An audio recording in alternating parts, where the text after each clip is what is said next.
that the pasuk that says beged, right? When the Torah talks about leprosy, the Torah says the word beged, says garment. And the Torah identifies garment as semer pishtim. Torah says that if there's a discoloring of a garment, there's a discoloring of a certain type of discoloring, of a red or green type of color.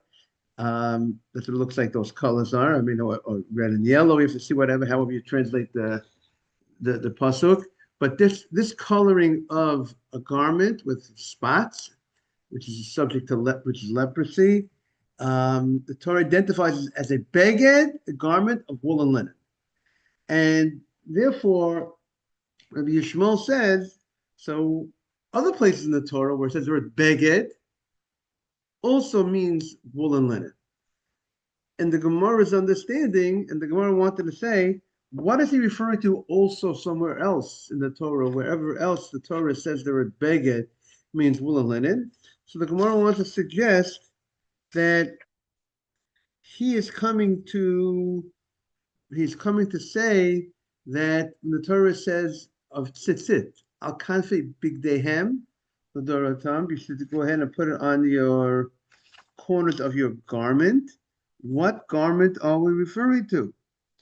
So we're referring to a garment made out of wool and linen. So therefore, specifically, if it's made out of wool and linen, but if the content is not wool and linen, if it's cotton, then you have no obligation, according to this opinion, of putting on tzitzit on a four-cornered cotton garment. And according to this, if you go ahead and you go to a store, Judaic store, and you wear talit katan made out of cotton, you are not fulfilling a biblical mitzvah, rather a rabbinic mitzvah. However, other opinions say, we'll see in the Gemara, not that way, that even any type of material you would fulfill the mitzvah. There is an obligation of cotton, also it's a Torah obligation. But we're up to the first opinion, specifically for wool and linen. That's what we got up to yesterday. La'asuye tzitzit. And then the Gemara said, the Gemara asked the question, well, I don't need that. I don't need that to teach me that tzitzit is specifically wool and linen, obligation on a garment that's made of wool or linen. We have a hekesh, because the Torah says in Sefer Dvarim, Gedilim Taselecha, you should make for yourself tzitzit. On the al kafe kesuscha, on your corners of your garment. Morning, Simon. It talks about making tzitzit, and the pasuk that was right before that was talking about shatnez.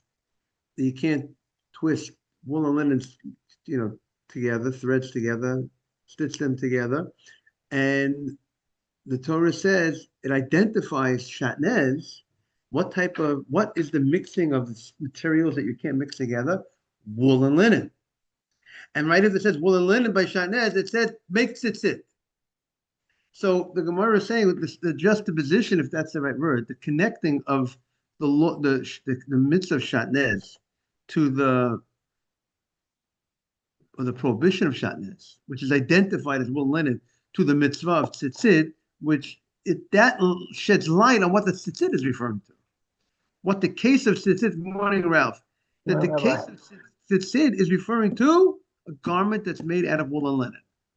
So I don't need this extra teaching of beged. That's what the Gemara, meaning you're telling me Rabbi Yishmael is coming to teach us by saying the word beged, by leprosy, and identifying as well linen, is coming to teach us the law by tzitzit. He can't be coming to tell us that law. Because the Gemara wanted to say he's talking about the law of tzitzit. That's what he's coming to say. Because the Gemara had a whole discussion, as we know, is the law of contamination, which is found in many places in the Torah. A garment in a tent of a dead body, or a dead sheretz, a dead teeming animal like a mouse, comes in contact with a garment, and the Torah says it came in contact with a garment. The Torah did not identify the content of that garment, whether it's wool, linen, or cotton. Is that also specifically also only wool and linen, wool or linen, or is it different than leprosy? Leprosy, it's pretty clear. Torah goes out of its way a couple of times to emphasize wool and linen by leprosy. But is that also, does Rabbi Shmuel mean also all over? It's all places of contamination are limited wool and linen, or maybe leprosy is different and there's a special law by leprosy, but other places will not be limited to wool and linen. So that's a discussion. The Gemara is suggesting this rabbi, who was Rav Nachman bar Yitzchak, suggests that Rabbi Yishmael, who says also other places meaning wool and linen, he's not referring to all places of contamination has to be specifically wool and linen, similar to leprosy. No, it's coming to tell us about tzitzit. Solomon, I bring you up to date. There's a lot going on in the Gemara. Okay. So again, the Gemara questioned him. We already know this. We don't need to say that he's come to teach us the law of tzitzit. We already know it from some other source, from the Hekesh, the comparison of shatnez to tzitzit, which seems to indicate that tzitzit, the case of tzitzit, Mr. Haber always, I say, what's the case? The case of tzitzit is talking about wool or linen specifically. So the Gemara shoots back the following. We are on 27b. 1.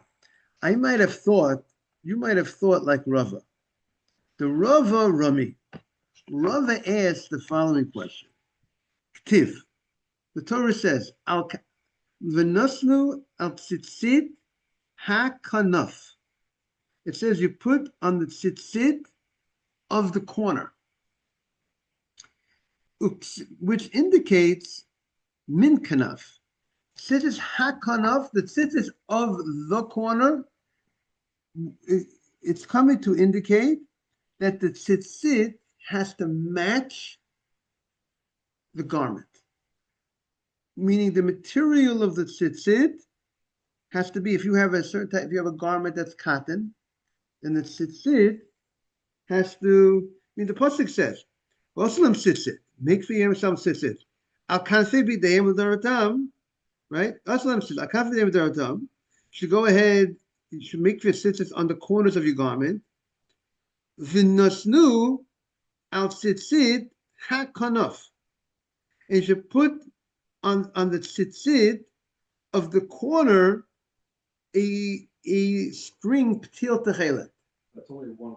So why isn't it just one corner as opposed to four? It's like it's singular. Again, it says al kanfei b'dehem l'dorot. Al kanfei is plural, right? Now, so it says, and you place on the tzitzit of the corner. Now, you already told me where are the tzitzit. The tzitzit, you told me, let's not tzitzit out. You should put tzitzit where? Out on the corners of your garment. So why, now you want to tell me, okay, it's not enough to put tzitzit, these white strings, you have to go ahead and have this blue string, this blue dye, a wool string that's made out of with the blue dye, with the tchelet. So as you say, v'nosnu al tzitzit psil techelet. You already told me it's that tzitzit is on the kanaf. It's on the corner. What is the need for the Torah to tell me v'nosnu al tzitzit hakanaf? Right, it's still be, sorry to cut you off, it's still be singular. Like on the hand, it's like on the corners of the garments. If there's one garment, it could be just one corner, and feeling that it could be. Okay, very good. So it could be, maybe there's some scriptural, something else that's lending to it, or there's the oral law that explains the Torah law, that explains to me that that's what the meaning of the pasuk is. When it says al kanfei b'dehem, it's referring. You know what? I'll tell you. It's another pasuk. I got a better pasuk for you, Saul. You ready for the pasuk? The pasuk says, "Gedilim tasilacha, make for yourself fringes in the morning. Al arba kanfei kisutcha." There we got. There we got the winner. On the four corners of the winner just walked into the room, right? On the four corners of your garments. There it's a little more very explicit. Right? So getting back to it seems that this word hakanaf, v'nosnu al tzitzit hakanaf is extra. The word hakanaf, and there's no extra letter in the Torah. So what is the Torah saying hakanaf? So Rava understands. It seems to be indicating that tzitzit v'nosnu al tzitzit hakanaf. The tzitzit has to match the corner, has to match the corner of the garment that you're putting the tzitzit on the corner al kanfei big dayam, the corner of the garment. The tzitzit, the content, the material of the tzitzit has to be the same material of the garment. Whatever if it's polyester, cotton garment, the tzitzit has to be made of cotton. But then the Gemara says, but we have a different pasuk. Uksiv.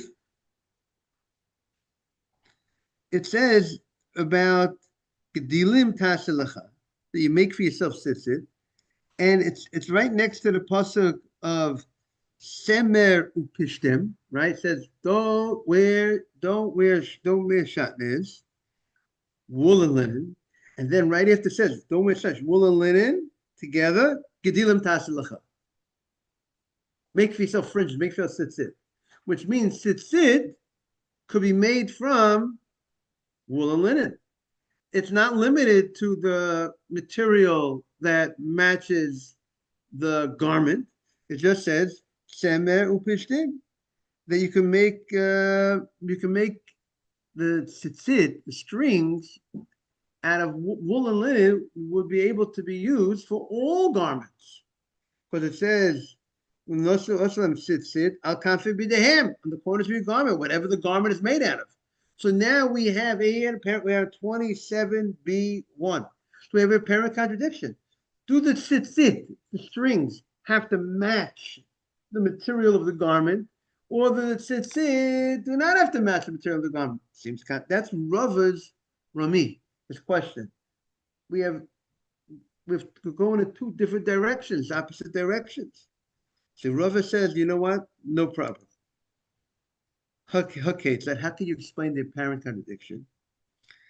One case, Samuel Pishtim, the American Express card or the American dollar. The American dollar works all over the world. The American Express card, don't leave home without it. Wherever you go, 180 countries, I don't know what the advertisement is. So there's certain things that work all over. Wool or linen strings, they work for anything. Any type of garment you got, with a cotton garment, that'll make wool strings, beautiful. And I recommend it, strong. Wool is nice and strong. But if it's not wool or linen strings, then it has to match the garment. If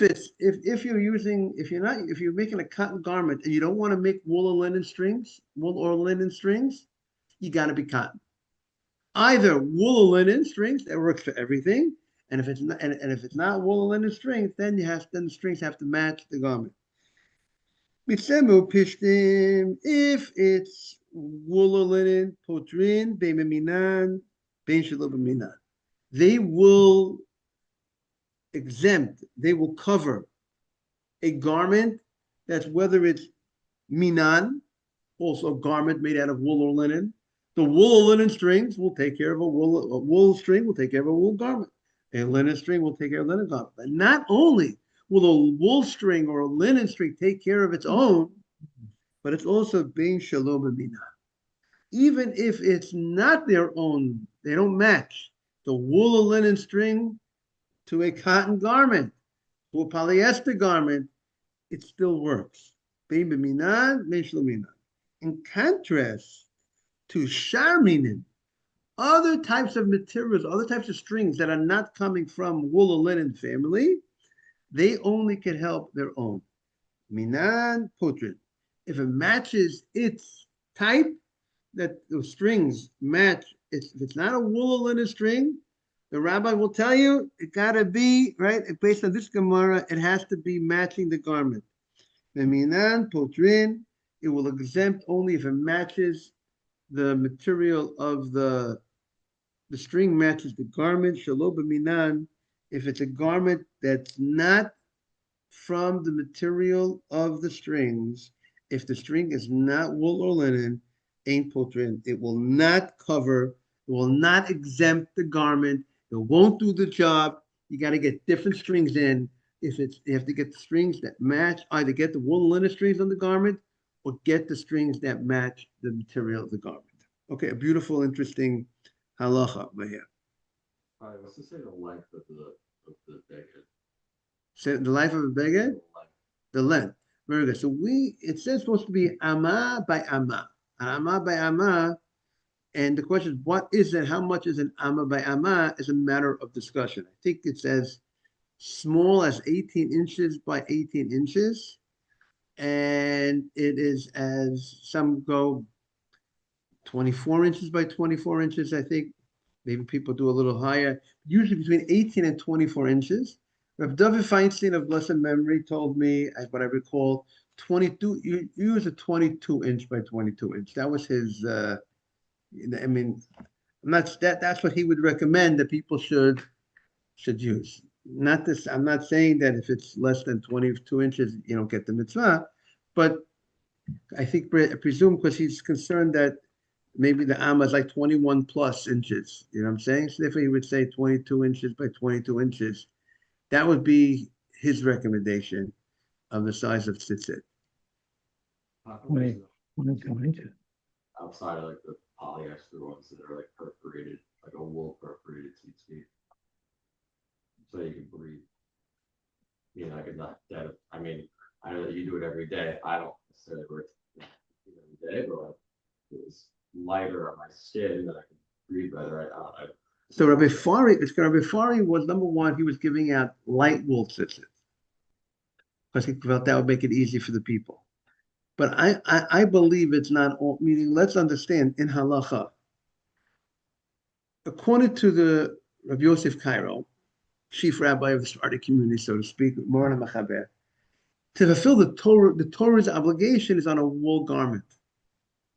He takes this position as we beg Tzemro Pishtim.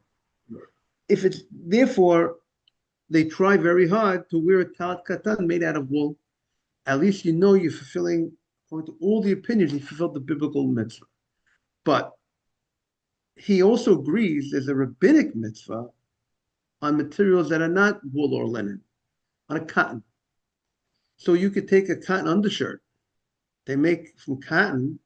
They put on an undershirt. They put strings on it. You know. Yeah, but mine is saying different material. It's saying to use the wool or to use the linen, but just have it perforated, like have the holes all, and then let it be like a lattice type garment over you, and then it's 10 times easier. Because there's all these holes in it. You're saying? Yeah, I mean, like it's technically, I mean, like it could be a garment in any other way. You know, it could be used as like some scarves have that, some whatever. I don't know. Like, why does it have to be a solid? Why is it solid? I hear you. I mean, if you have maybe all these a lot of small little holes, maybe that will make it much. Cut out 75% of the weight. 70% of its weight. You'd be carrying something so light. I hear it's something we have to talk to some people about it. See if it's. And I've talked to some poskim of the rabbi, people experts to say that halachically there's no issue. So why not make it that it'd be easier for the people to. So maybe you're onto something. To make it easier for people to fulfill the mitzvah. But I like I said now Ramah, the Ashkenaz rabbi says you do get the biblical mitzvah even on cotton garment which sits it. So I think cotton is not so hard on the person, right? Cotton is pretty light. Yeah, I'm just saying the easiest possible. Like why not? Right, 100%. I like to make things easier for people to be successful in life. You don't need to make things hard for people to do the right things, the good things in life. Okay, so maybe you gotta take it to the next step. Okay, you heard it here, guys. When he becomes famous for his tzitzit all over the world, and he's starting a new startup, a tzitzit startup. There's a big consumer market. Yeah.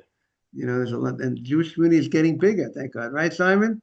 It's getting. Yeah, I don't know. I mean, I would say like this. Yeah, you're right. You're right. Let me clarify. The religious community is getting larger, but the Jewish community on a whole, we're losing a lot to intermarriage, and therefore we're losing. That's the big problem. But maybe we're losing a lot of Jews, but we are. But on the other hand, on the positive side, people's observance of mitzvot, there are more people observing mitzvot today than there were 50 years ago. we're on a very big uptrend, thank God. Okay. I was in not a deal. I was in Great Neck. Remember last year I was in Great Neck. I was there this year too with Adam. But we was there last year, and I remember you see kids with sit out in Great Neck. Something you never saw before. Never saw kids in Great Neck. I never saw kids in Great Neck with sit out. Things are improving. Sorry to cut you off. Is there an obligation that it could only be wool or linen, or can like be a majority wool baguette and then like some cotton sewn onto it? That's a good question. It's a good question. Would that be called a wool garment? Meaning, I would think it has to be a garment that amount of material that's necessary for it to be obligated in tzitzit. Once you have that amma by amma, most probably, once you have that, if it's 22 inch by 20 inch, whatever it is, then I presume other type of material would it still be deemed a garment of wool? But that's a good question. Let's say if you would have, would you say if it's majority wool and the rest is not? Do you require? You have to have 20. You have to have the whole amma by amma wool to be obligated. I mean, if was or do you have to? I mean, that's what it would sound like. It's on the garment that's covering you. It's your garment that would conflict b'dehem. We're identifying the garment as wool, but that's a good question. Would you go after, morning professor, would you go after majority and say, okay, it has a status of a Torah garment of wool? It's like the law of going after majority. You definitely would need a minimum of majority. So that's for sure. The question is, would a majority of wool be enough? That's what I would say off the cuff. Or you would have to have actually at least the 20, the amma size of wool, and then it's already. But then you're gonna, yeah, that would be, or the question would be, even if you have an amma by amma, but if let's say the tzitzit is going directly into part of the bottom of the garment is not made out of wool, would that be a problem? It's a good question. So this is part of your startup. This is part of your startup. These are all the questions we have to ask the big rabbis who are experts in tzitzit to give you the answers. So then when you manufacture your first sample of, we were talking to Mr. Haber, he'll try to hook you up with some manufacturers, right, Mr. Haber, to help him out with his tzitzit. All right? Okay, so the Gemara says, Salka daita kiderava. You might have thought like Rava, just to bring the professor into, we're discussing tzitzit, the garment, the material of clothing that has four corners that the Torah requires you to put on tzitzit. Does those material have to be made from wool or linen, or any type of material? Cotton, would that also, if you have a four-cornered cotton garment, say, I don't have tzitzit on this garment because there's no four corners of the garment, right? But if I would have a cotton garment that's four corners, not a wool garment, it has four corners, would I be obligated to put on tzitzit? So Rava went on record. What was Rava's opinion? Rava's opinion is, and this would be the Ashkenaz opinion. Rava's opinion is there is a Torah obligation on all materials, all four-cornered garments. Doesn't make a difference whether it's made out of wool, it's made out of linen, polyester, cotton. You have a Torah obligation. The only difference between the wool and linen, what's unique about wool and linen, where the Torah emphasizes the wool and linen, which we learn out from the connection between Shatan, is that it's something unique about tzitzit of wool and linen. It's not about the garment, it's about the fringes, it's about the tzitzit. It's not about that the garment has to be made out of wool and linen, but there's some unique halacha, Professor, that if the tzitzit is made out of wool or linen, it covers any garment material. Whatever the garment is made out of, wool, linen, strings works. That's it. But if the garment is made out of other material, there is an obligation of tzitzit, a Torah obligation. But you have two options. Either you have to match it with the tzitzit, the fringes have to match. V'nosnu al tzitzit hakanaf, that you have to, v'nosnu al the tzitzit of the corner, that you have to go ahead, that the tzitzit has to match the garment. If the garment is made of kan, the tzitzit is made of kan, or you could use wool or linen for any type of garment material. The Gemara now says, we would have thought like Rava. Rava has his understanding. And now the Gemara is saying, he's saying that Rabbi Yishmael is teaching me not like Rava. Kamash Malan, this teaching of beged by leprosy, when there's a discoloring on someone's garment. Now, why would someone's garment be discolored, right? Hashem gives leprosy in different situations. Sometimes someone's house has leprosy, someone's hand has leprosy, his body, sometimes his clothing. So the rabbis say, why would a guy's house have leprosy? Sometimes if he's stingy with his house, he doesn't lend items from his house, and Hashem will punish his house sometimes for that. Why will his clothing have leprosy? So one reason is sometimes a person's very loud with their clothing. Sometimes a person shows off, gava, arrogant. So Hashem hits the clothing, right? Sometimes there's different reasons why different things. Why is that hit? Why is the other thing? Why are different things hit? So therefore, kamash malan. Therefore, I need the beged by leprosy, which is specifically wool or a linen garment that gets discolored. I need that to teach me that the garment of tzitzit is also only wool or linen. That's Rabbi Yishmael's opinion, and that's what it's coming for. So we have a great argument here now on the table, whether a garment made out of other materials, whether subject to tzitzit, and the Gemara is saying, Rabbi Nachman Yitzchak says that Rabbi Yishmael is telling us only wool or linen garment, and that's why we need the teaching from leprosy to shed light on the tzitzit. We would not have known that law of wool or linen from the juxtaposition of shatnez of wool and linen to tzitzit, because we would have said it's coming to tell us about the strings. It's not talking about the garment. Okay. Amar Rav Acha Berei the Rava the Rav Ashi. The Tana de Rabbi Yishmael. According to the Tana de Rabbi Yishmael, Ma'ishna le'inyan tuma the marbe shar begodim. We're now, I just want to, in your art scroll, I just want to get everybody up to date. We're on 27B1. We are on the right side of the page, halfway down. He says the following: Ma'ishna le'inyan tuma the marbe shar begodim. When it comes to contamination, we say, let me just say meaning, according to this position that we're saying now, we're saying when it comes to contamination, if it's not leprosy, let's say it's other forms of contamination, a dead mouse comes in contact with a garment, we say other garments are also included in the things that could become other types of materials could also receive contamination. Now, how do we know other types of materials? We found by leprosy, it says garment, and it means wool or linen.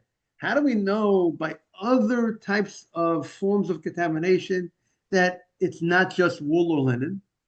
If we've established that a garment means wool or linen over there, so when the Torah talks about a garment in a tent of a dead body of a mate, the dead body there, or a garment being a dead mouse coming in contact, let's say, with a garment, we should also say it means wool or linen. How do we know it means other materials regarding contamination as well? So the Gemara diksiv o beged. There's an extra word o, or. The or garment is coming to include extra, or not only garment that's made out of wool or linen will be subject to contamination by a mouse, even what? Other types of materials, a polyester, a cotton material. So the Gemara says, if that's the case, Hachinami label l'rabot shar begodim. Why don't we say by tzitzit? You know, the pasuk says by tzitzit, asher techase ba. You have to put fringes on a garment, on the four corners of a garment that you cover yourself with. You cover yourself with is a very general, broad term. You cover yourself with many types of garments. You cover yourself with a wool garment, a linen garment. So why don't we say that this word, but that you cover yourself with, is coming to include all types of materials? Why are you saying you're limiting? You're saying we're limiting the obligation of tzitzit, of putting strings, only to a garment made out of wool or linen. That's how you're understanding the pasuk, and that's how you're understanding the connection. And you don't want to learn like Rava, that says it's about the strings, not about the garment. You're saying that it's limited to a specific type of garment material, but why? The same way you use the o-beged to tell us other types of materials when it comes to contamination, why shouldn't you use the asher techase ba that you cover yourself with to include also other types of garments, other types of materials? Why limit it to what? To wool or linen? So the Gemara says, because that is coming to tell us something else. Hahu la'atuye kesut sumahu da'ata. A blind man, we say, is general obligated in mitzvot. It's not because a person's blind doesn't mean he can eat not kosher. Doesn't mean because he's blind he could go ahead and go with a married woman, right?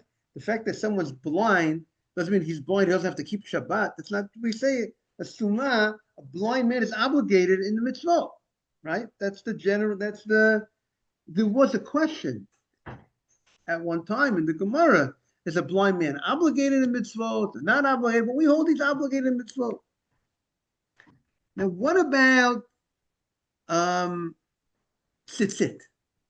Does a blind man, is he obligated in the midst of tzitzit? Because the pasuk says, "Uritem oto."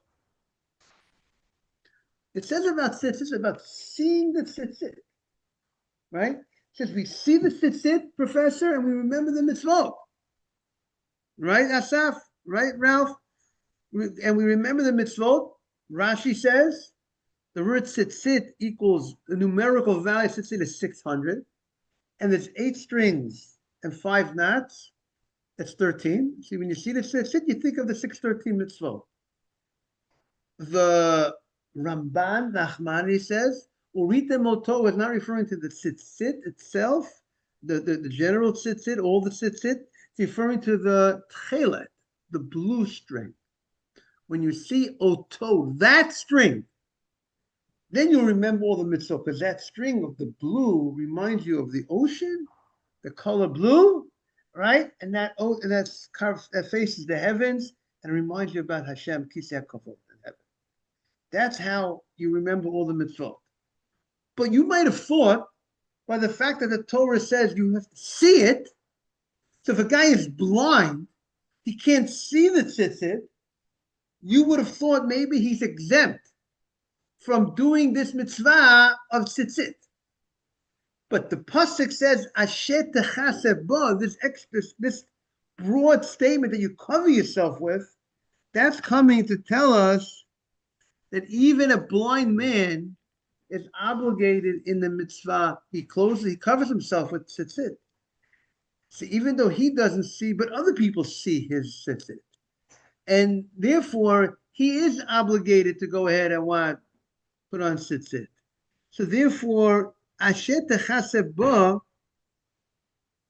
we need that pasuk not to tell us that every material is all types of material are obligated in tzitzit. Rather, the Asher techase ba is coming to tell us that the blind man needs to put on tzitzit. Now, the Tanya, And the Gemara said, brings the Braita. Urita moto. It says you need to see the tzitzit. It's about see. You have to see it. Prat l'ksut laila. This excludes a night garment. A night garment you don't see. It's nighttime. We're living in a world of Con Edison. That's the, I don't know what they have in Canada, but we have Con Edison here in America. That's our lighting. But that's not the world. The world wasn't created with Con Edison. The Torah says you have to see it. It's about seeing the tzitzit. So the Torah is talking about, the Torah is giving you this mitzvah. You'll see it and you'll remember the mitzvot. That's a garment that you're wearing by daytime. You know, I could see. I'll see the tzitzit because it's daytime. I see it. But if I'm wearing a night garment and a garment at night, I don't see. So there's no mitzvah of tzitzit on a night garment that's worn at night. Now there's an interesting argument between the Rambam, Maimonides, and the Rosh. The Rambam says Maimonides says there's no mitzvah of tzitzit at night at all. So let's make a difference what type of garment you're wearing. The Rosh says specifically a night garment. The Rosh says a night garment is patur. It's about the garment. A garment that's only worn at night is exempt from tzitzit. Okay, we'll continue tomorrow. It'll be people late to thank you all for joining. Professor, great having you. Thank you, Saul, great having you back. And Leo, welcome from Canada. Ralph, have a great day. Ralph, It's today funny, the topic's funny because I just changed my seat on my toilet. how do you like that? Look at that, Ralph. Keep it up, Ralph. All the best. Take care. You too. Bye-bye. Bye-bye.